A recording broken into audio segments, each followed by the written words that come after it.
And I would like to thank our ACA because అంటే ఏసీఏనే లేకపోతే ఐ థింక్ నేను ఆ స్టేజ్ వరకు వెళ్ళేదాన్ని కాదేమో. వాళ్ళ సపోర్ట్ ఇంకా మా డిస్ట్రిక్ట్ అసోసియేషన్ సపోర్ట్తోనే అంత దూరం అక్కడికి వెళ్ళి పర్ఫామ్ చేయగలిగా. And Andhra people and fans అందరి ప్రేయర్స్ వల్లనే ఐ థింక్ మేము అది అచీవ్ చేయగలిగాం. సో అందరికీ థ్యాంక్ యూ సో మచ్.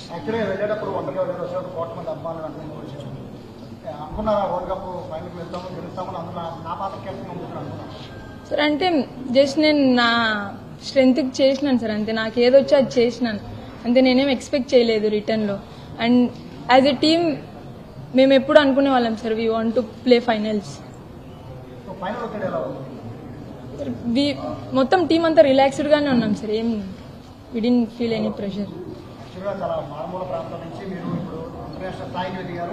నిన్నటి వరకు కూడా అంటే ఈ ఓట్ల ముందు వరకు కూడా తీర్చారని అంటే తక్కువ ఉంటుంది. బట్ ఓట్లలో చాలా క్రికెట్ అందరికీ కూడా మీ పేరు నోటెడ్. అంటే మీ ఎక్స్పెక్టేషన్కి అంటే ఇంత తక్కువ టైంలో ఇంత పైకి వెళ్తారని మీరు ఊహించారు? అంటే మీ వెనకాల సపోర్ట్ ఎలా ఉంది సార్? అంటే ఊహించడం అంటే అలా ఏం లేదు సార్. నేను చేసిన పని నేను చేసుకుంటూ వెళ్ళినా. నాతో పాటు ఏసీఏ ఉంది, నాకేమైనా నాకు సపోర్ట్ చేయడానికి. సో జస్ట్ నేను నా ఫ్యామిలీ ఎప్పుడు నాతోనే ఉంది మ్యామ్. అంటే ఏది చేసినా ఇప్పుడు నేను క్రికెట్ ఆడుతున్నానంటే మా ఫ్యామిలీ సపోర్ట్ లేకుండా నేను ఆడను. సో వాళ్ళ సపోర్ట్తోనే ఆడు. సో చిన్నప్పటి నుంచి మీకు ట్రైనర్ ఎవరు? అంటే ఈ క్రికెట్ లో మీకు ఎవరు ట్రైనింగ్ ఇచ్చారు? ఎవరిని ఇన్స్పిరేషన్ గా తీసుకొని ఒక లేడీ క్రికెటర్ గా మీరు మీ ప్రస్థానం స్టార్ట్ చేశారు? అంటే చిన్నప్పటి నుంచి మా మామకి క్రికెట్ అంటే ఇష్టం. సో ఆయనకి ఇష్టం కాబట్టి అంటే నాతో ఆడిపించేవాళ్ళు. సో నేను అలా గల్లీ క్రికెట్ ఆడుకుంటా అలా స్టార్ట్ అయింది. అండ్ ట్రైనర్ విషయానికి వస్తే మన ఏసీఏలోనే అంటే నాకు బ్యాక్ ఇంజురీ అయినప్పుడు అలా అయినప్పుడు దినేష్ సార్ అనేసి ఒక ట్రైనర్ ఉండేవాడు. ఆయన హెల్ప్ చేసినారు నాకు చాలా. అంటే నా బ్యాక్ ఇంజురీ నుంచి రికవర్ అవ్వడానికి అన్నిటికీ. క్రికెట్ లో ఉన్నంత పాపులారిటీ కానీ ఫ్యాన్ బేస్ కానీ ఉమెన్ క్రికెట్ లో చాలా తక్కువ ఉండేది. బట్ ఈ వరల్డ్ కప్ నుంచి పూర్తిగా కథ మారిపోయింది. 2025 ముందు ఉమెన్ క్రికెట్, 2000 తర్వాత 25 తర్వాత ఉమెన్ క్రికెట్ అనుకోవచ్చా? అలా ఏం లేదు సార్. అంటే ఇదంతా ఇప్పుడు మితాలి మ్యామ్ వాళ్ళు ఉన్నారు, ఎక్స్ ప్లేయర్స్, వాళ్ళంతా పెట్టిన ఎఫర్ట్ సార్. అంటే వాళ్ళ నుంచి మాకు వచ్చింది సార్. అంటే వాళ్ళ కష్టం అంతా ఎవరికి కనపరాలేదు. వాళ్ళు చేసిన కష్టం వల్ల మేము కనబడుతున్నాం సార్ ఇప్పుడు.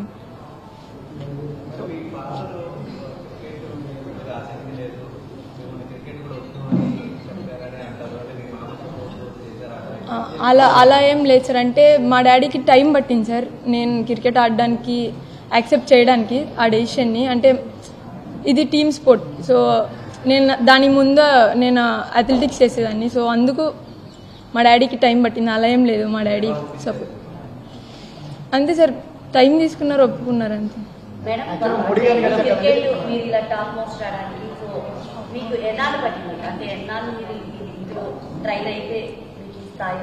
నేను ప్రొఫెషనల్గా స్టార్ట్ చేసిన తర్వాత 5 yearsకి ఇది ఆడినా, ఇండియా ఆడినా.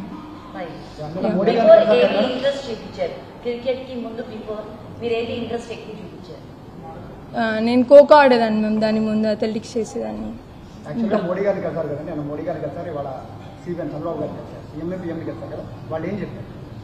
సరే అంతే సార్. ఇది స్టార్టింగ్, ఇంకా చాలా ఉంది లైఫ్ అన్నది, కెరియర్ అన్నది. So I should not relax అన్నదే మోటివేట్ చేస్తూ వచ్చారు సార్ ఇద్దరు. మేబీ సెమీఫైనల్స్ నా స్పెల్. బాల్ అనేది చాలా గ్రేట్. మీకు అది ఎడం చేతి వాడడం ఎలా వచ్చింది? నేను చిన్నప్పటి నుంచి లెఫ్ట్ హ్యాండెడ్.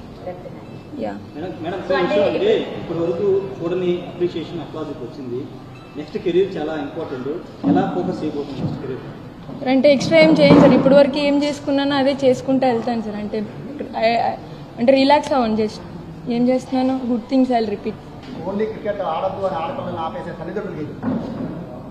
సార్ అంటే ఇప్పటి వరకు ఐ డోంట్ ఫీల్ సార్ అలా ఉన్నారనేసి. ఇప్పటికే చాలా చేంజ్ అయిపోయింటారు సార్. ఎందుకంటే నేను చాలా విన్నా. అంటే నాకు కాల్స్ వస్తున్నాయి, ఎలా స్టార్ట్ చేయొచ్చు మేము కెరియర్ని మా అమ్మాయికి అలా. So I don't think so there are people like this. Cricket జర్నీలో మీరు ఏమైనా స్ట్రగుల్స్ ఫేస్ చేశారా?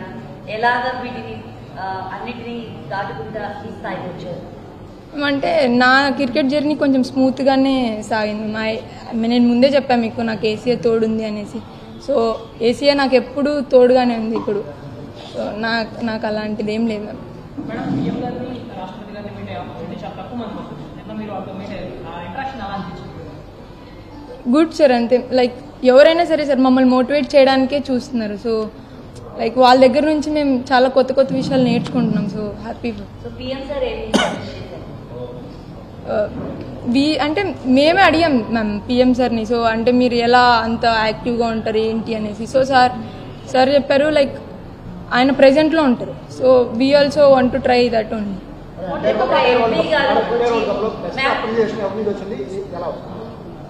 బెస్ట్ అప్రిషియేషన్ అంటే మేబీ అశ్విన్ సార్ దగ్గర నుంచి వచ్చింది. మీరు చూసే ఉంటారు వీడియో అశ్విన్ సార్ దగ్గర నుంచి.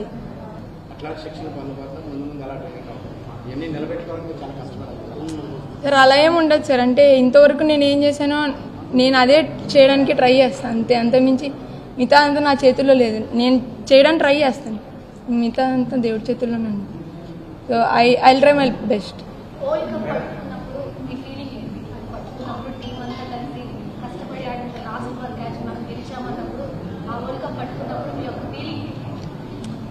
మేమంటే అన్ని రోజులు స్ట్రగుల్ ఒక్కసారిగా అయిపోయింది అన్నట్లు అనిపించింది మ్యామ్. అంటే మేము చాలా అప్స్ అండ్ డౌన్స్ చూసాం, దాంట్లో 3 కన్సిక్యూటివ్గా ఓడిపోయాం. సో అంటే ఆ తర్వాత మేము కంబ్యాక్ ఇచ్చాం.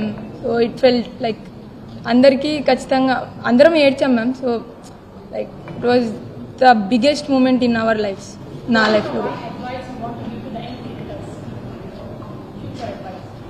ఫ్యూచర్ అడ్వైజ్ అంటే రిపీట్ ద గుడ్ థింగ్స్. సాయంత్రం మీ ఊరు ఎలా పోతున్నారు? ఎలాగో ఎమోషనల్ ఉందా? మీరు చిన్నప్పుడు డ్యాన్స్ పడుతున్న ఊరు, ఇప్పుడు ఈ విన్నింగ్ మూమెంట్ తర్వాత ఎలా పోతున్నారు? అలా ఏం లేదు సార్, జస్ట్ అంటే ఛానల్ అవుతుంది కదా జస్ట్.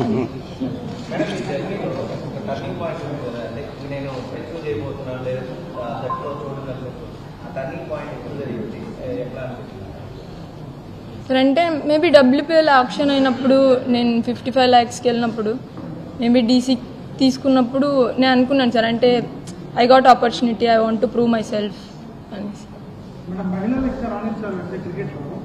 ఏపీలో ఎలాంటి సదుపాయాలు కావాలి, మీరు సూచనలు ఇచ్చారా ప్రభుత్వానికి కానీ అసోసియేషన్? సార్ అంటే సార్ వాళ్ళు చాలా బాగా చేస్తున్నారు సార్ ఉమెన్స్ కానీ. లైక్ ఇంకా ఏం చేయొచ్చు అంటే అలా ఏం లేదు sir. We're good with what they are doing for us.